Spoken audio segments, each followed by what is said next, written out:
Assalamualaikum warahmatullahi wabarakatuh. Perkenalkan, nama saya Ahmad Kurniawan dari jurusan Hukum Keluarga Islam semester 7, mata kuliah Entrepreneurship kelas A. Nah, di sini saya akan mempresentasikan mengenai materi saya yang berjudul Manajemen Organisasi dan Membangun Tim Bisnis yang Kreatif. Nah, pada materi kali ini saya membagi pada 3 subbab bahasan, yaitu ada manajemen organisasi, kemudian kepemimpinan entrepreneur, dan yang terakhir adalah pengelolaan sumber daya manusia dan mentransformasikan motivasi sukses pada karyawan. Nah, baik, kita langsung masuk ke materi manajemen organisasi. Nah, secara etimologi apa sih manajemen ini? Manajemen ini secara etimologi sebenarnya berasal dari kata bahasa Inggris, yaitu to manage dalam Webster New College Light Dictionary, yang dimana kata manage ini dijelaskan berasal dari bahasa Itali, yang manaclo dari kata manaclare. Dan selanjutnya kata ini berasal dari bahasa Latin manus, yang berarti tangan atau hand. Nah, kata manage ini dalam kamus tersebut diberi arti membimbing dan mengawasi. Nah, kemudian secara terminologi apa sih makna manajemen ini? Nah, ada beberapa definisi yang saya ambil mengenai manajemen ini. Yang pertama ialah dari George R. Terry yang mengemukakan bahwasanya manajemen ini adalah suatu proses atau kerangka kerja yang melibatkan bimbingan atau pengarahan suatu kelompok ke arah tujuan organisasi atau maksud yang nyata. Nah, sedangkan James A. F. Stoner menyebutkan bahwasanya manajemen ini ialah sebuah proses merencanakan, mengorganisasikan, memimpin dan mengendalikan pekerjaan anggota-anggota organisasi serta pendayagunaan seluruh sumber daya organisasi dalam rangka mencapai tujuan yang telah ditetapkan. Nah, kemudian selanjutnya adalah pengertian organisasi dan manajemen organisasi. Nah, apa sih organisasi ini? Nah, kita kita coba bahas satu-satu dulu sampai akhirnya kita simpulkan apa makna dari manajemen organisasi. Oke. Organisasi ini secara etimologis berasal dari kata organon atau dalam bahasa Yunani yang berarti alat atau tools. Nah, Hasibuan memberikan pengertian organisasi sebagai berikut, yang dimana organisasi itu adalah suatu sistem perserikatan formal, berstruktur, dan terkoordinasi dari sekelompok orang yang bekerja sama dalam mencapai tujuan tertentu. Nah, dari pengertian manajemen dan organisasi ini dapat disimpulkan bahwasanya manajemen organisasi itu adalah proses dalam membuat perencanaan, pengorganisasian, mengendalikan dan memimpin berbagai usaha dari anggota organisasi dan menggunakan semua sumber daya organisasi untuk mencapai sasaran yang sistematis untuk memadukan bagian-bagian yang saling bergantung menjadi suatu kesatuan yang utuh di mana kewenangan, koordinasi, dan pengawasan dilatih untuk mencapai tujuan yang telah ditentukan. Nah, dalam artian, secara sederhananya manajemen organisasi ini seperti bagaimana tata cara kita atau tata kelola membangun organisasi atau menjalankan suatu organisasi. Nah, baik, kita masuk ke materi selanjutnya. Jadi apa saja sih fungsi manajemen organisasi? Nah, fungsi manajemen itu menurut George R. Terry itu ada 4 yang kita kenal ya, yaitu planning, organizing, actuating atau controlling, atau biasa anak-anak organisasi bilangnya adalah POAC gitu atau POAC, planning, organizing, actuating, dan controlling. Nah, ini kita bahas satu-satu nih. Apa sih yang dimaksud dengan organizing itu? Nah, organizing atau pengorganisasian ini dari planning dulu. Planning atau perencanaan ini merupakan susunan atau langkah-langkah secara sistematik dan teratur untuk mencapai tujuan perusahaan atau organisasi.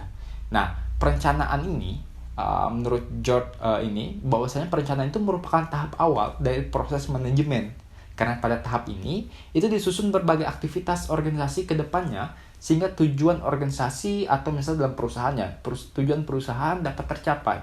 Nah, dalam melakukan perencanaan ini ada 2 hal yang harus dilakukan, yaitu merencanakan kegiatan apa yang akan dilakukan organisasi dan bagaimana anggaran yang akan digunakan ke depannya. Jadi bukan hanya membentuk kegiatan aja gitu, apa yang kita lakukan kegiatan ke depan, tapi juga membangun bagaimana anggaran ini akan terpakai berapa dan segala macam, dan membuat budgetnya lah. Nah, kemudian daripada itu ada beberapa hal nih yang perlu diperhatikan saat membuat perencanaan. Yang pertama adalah spesifik, dalam artian setiap kegiatan atau aktivitas yang akan direncanakan ke depannya itu harus spesifik.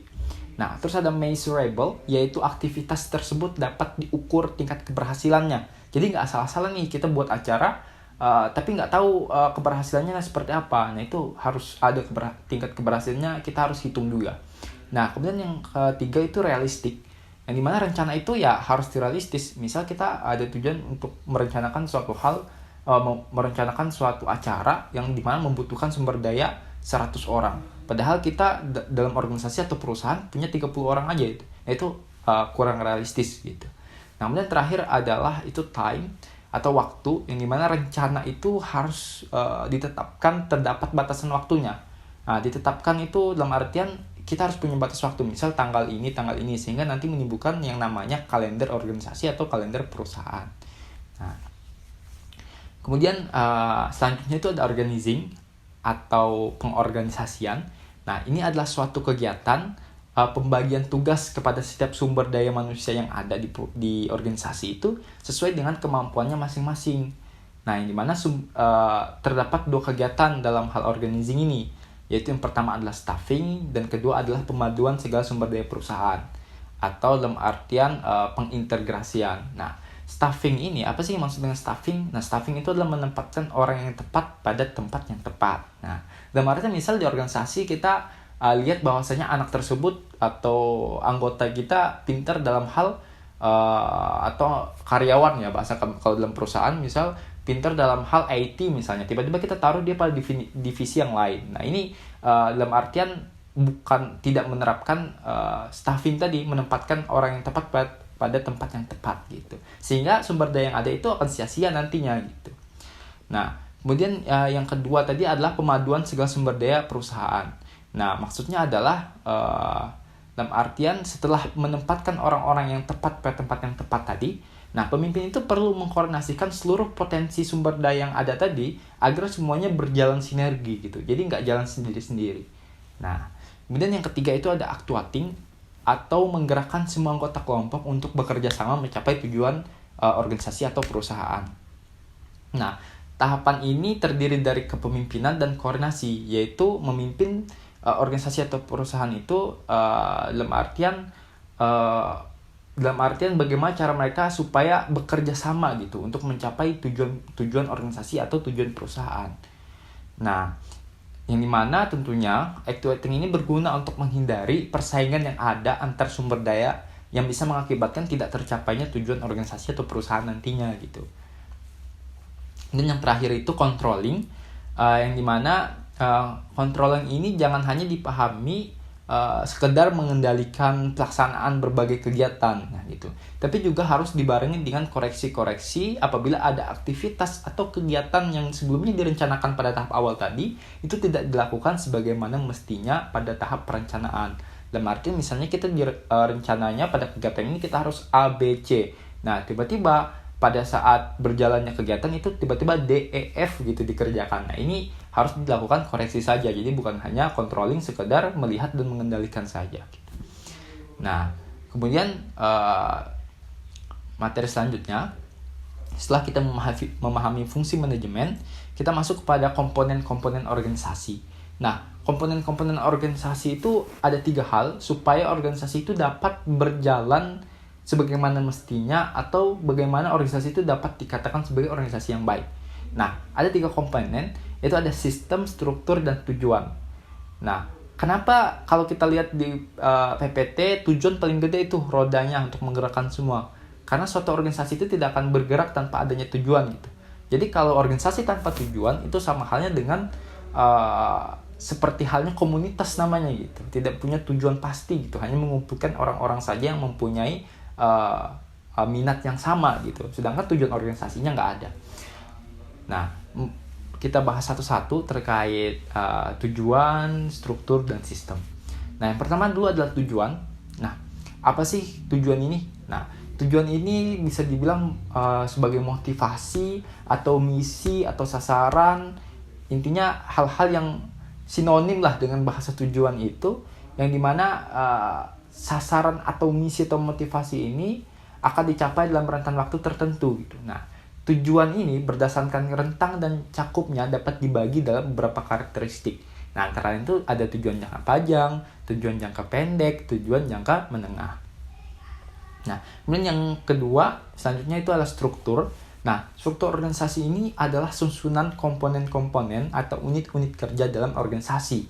Nah, contohnya adalah ada ketua, ada sekretaris, ada bendahara, dan divisi-divisi di bawahnya. Nah, itu yang dinamakan dengan struktur. Apa sih kegunaan struktur ini? Nah, struktur organisasi itu sangat penting untuk dapat dipahami oleh semua komponen dalam rangka menciptakan sistem kerja yang efektif dan efisien gitu. Jadi kalau misal tidak dibagi per struktur, untuk mencapai suatu tujuan organisasi, kita bingung akhirnya kerjanya, kita job desk-nya di mana gitu. Nah, harus dibentuk struktur biar pekerjaan setiap masing-masing anggota itu harus jelas. Nah, kemudian yang ketiga, yang terakhir adalah sistem. Nah, setiap organisasi baik formal maupun informal itu akan menganut suatu sistem yang mengatur bagaimana cara organisasi ini mencapai tujuannya. Nah, jadi sistem ini dalam artian sebagai jalannya gitu. Misal kita tujuan itu adalah tempat yang ingin kita capai, sistem ini adalah jalan aspalnya supaya tidak keluar dari tujuan yang ada gitu. Jadi sistem ini yang membatasi bahwasanya untuk mencapai tujuan nantinya gitu. Nah, untuk inilah setiap organisasi itu memiliki peraturan-peraturan yang dimana yang merefleksikan kepentingan-kepentingan organisasi itu. Nah, contoh misalnya ada anggaran dasar, anggaran rumah tangga, peraturan khusus maupun peraturan lainnya. Nah, itu dari sistem. Nah, untuk komponen-komponen organisasi ini sudah dapat dipahami ya terkait tujuan, struktur, dan sistem. Nah, kemudian kita lanjutkan kepada kepemimpinan entrepreneur. Nah, apa sih yang dimaksud dengan kepemimpinan itu? Kita bahas kepemimpinan terlebih dahulu. Nah, istilah kepemimpinan ini berasal dari kata leader yang menurut The Oxford English Dictionary yang baru digunakan pada awal tahun 1300. Sedangkan kata leadership belum muncul sampai pertengahan abad ke-17. Nah, kata leadership ini kemudian muncul untuk menggambarkan menyangkut tentang cara mengarahkan orang lain agar mau berbuat sesuai keinginan pemimpin. Nah, Truman sendiri mendefinisikan kepemimpinan itu adalah kemampuan untuk mengatur orang-orang untuk melakukan apa yang mereka tidak suka lakukan atau melakukan yang mereka suka gitu.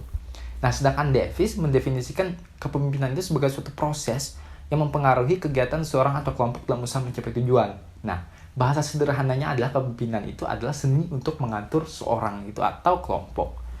Nah, kemudian selanjutnya yaitu apa sih yang dimaksud dengan entrepreneur? Nah, entrepreneur ini berasal dari bahasa Prancis, yakni entreprendre, yang berarti mengusahakan. Nah, John sendiri mendefinisikan entrepreneur ini sebagai istilah yang dipakai untuk menggambarkan proses yang dilakukan oleh manusia dalam memanfaatkan peluang-peluang guna memenuhi kebutuhan dan kepuasan dengan cara memanfaatkan sumber daya yang ada. Nah, sedangkan kau mendefinisikan entrepreneur ini sebagai seorang inovator dan kreator dalam memanfaatkan peluang bisnis. Nah, kemudian Kuratko dan Hodges juga mendefinisikan entrepreneur juga sebagai orang yang mengorganisasikan sumber daya organisasi dan berani mengambil resiko bisnis. Nah, jadi dari dua definisi ini tadi ya, dari kepemimpinan dan entrepreneur, ketika digabungkan, maka dapat disimpulkan bahwasanya kepemimpinan entrepreneur adalah seluruh proses untuk mempengaruhi orang lain supaya mengikuti kita sebagai pemimpin atau mengikutinya dengan kemampuan inovator, kreator, dan berani mengambil risiko dalam memanfaatkan peluang sehingga tercapai tujuannya atau tujuan dari organisasi atau perusahaannya. Nah, selanjutnya terkait karakteristik kepemimpinan entrepreneur. Apa aja sih karakteristik kepemimpinan entrepreneur itu? Nah, itu dapat kita bagi kepada 5 hal, yaitu terampil, memiliki etos kerja, memiliki keberanian dalam mengambil risiko, memiliki kemampuan bernegosiasi, dan memiliki intuisi bisnis. Nah, kiranya karakteristik kepemimpinan entrepreneur ini harus mempunyai karakteristik ini gitu. Terampil itu banyak hal, bisa dalam sosial, dalam hal konseptual, dalam hal manajerial. Nah, itu harus dimiliki seorang yang memiliki jiwa kepemimpinan entrepreneur. Nah, memiliki etos kerja itu dia memiliki moral kerja gitu. Prinsip dasar moral dia untuk bekerja itu apa gitu. Misal disiplin, adalah sebagai macamnya hal-hal positif lainnya. Kemudian memiliki keberanian dalam mengambil risiko. Dalam artian memiliki keberanian dalam mengambil risiko ini, dia tidak hanya asal-asalan mengambil asal-asalan dalam hal misalnya berani untuk mengambil risiko ini tapi nggak dipikir-pikir secara matang. Nah, tidak seperti itu maknanya. Maknanya adalah dia harus dipikirkan secara matang dulu baru berani untuk mengambil risiko gitu. Kemudian keempat adalah berani memiliki kemampuan untuk bernegosiasi. Nah, ini harus dimiliki oleh kepemimpinan entrepreneur. Dia dimana bagaimana cara dia bernegosiasi dengan orang sehingga nantinya akan menghasilkan simbiosis mutualisme gitu, saling menguntungkan antar kedua belah pihak. Nah, kemudian terakhir ada memiliki intuisi bisnis. Yang dalam artian orang yang memiliki jiwa kepemimpinan entrepreneur itu lihai atau pandai melihat peluang bisnis gitu. Nah, itu terkait karakteristik kepemimpinan entrepreneur. Nah, mungkin kita lanjutkan. Nah, pengelolaan sumber daya manusia. Nah, seorang pemimpin yang berada di suatu organisasi atau perusahaan itu tidak akan bisa melaksanakan tugas tanggung jawabnya sebagai seorang pemimpin apabila tanpa adanya bantuan atau kerjasama dengan karyawan atau anggotanya. Nah, pemberdayaan sumber daya manusia inilah melalui manajemen sumber daya manusia merupakan salah satu kunci keberhasilan dalam menjalankan usaha atau organisasi agar dapat survive dan berkembang. Nah, adapun beberapa hal yang dapat dilakukan dalam mengelola sumber daya manusia dalam sebuah organisasi atau perusahaan, ialah itu ada 10. Nah, mari kita bahas sama-sama. Yang pertama adalah perencanaan. Nah, ini kegiatan yang memperkirakan tentang keadaan tenaga kerja nih, agar sesuai dengan kebutuhan organisasi secara efektif dan efisien gitu. Kira-kira apa aja sih yang dibutuhkan tenaga kerja ini gitu. Kemudian pengorganisasian. Nah, kegiatan ini untuk mengatur pegawai atau anggota dan menetapkan pembagian kerjanya nih. Pembagian kerja, hubungan kerja, delegasi wewenang, integrasi, dan segala macam. Nah, kemudian yang ketiga adalah pengarahan. Ini kegiatan untuk memberikan petunjuk kepada pegawai agar mau bekerja sama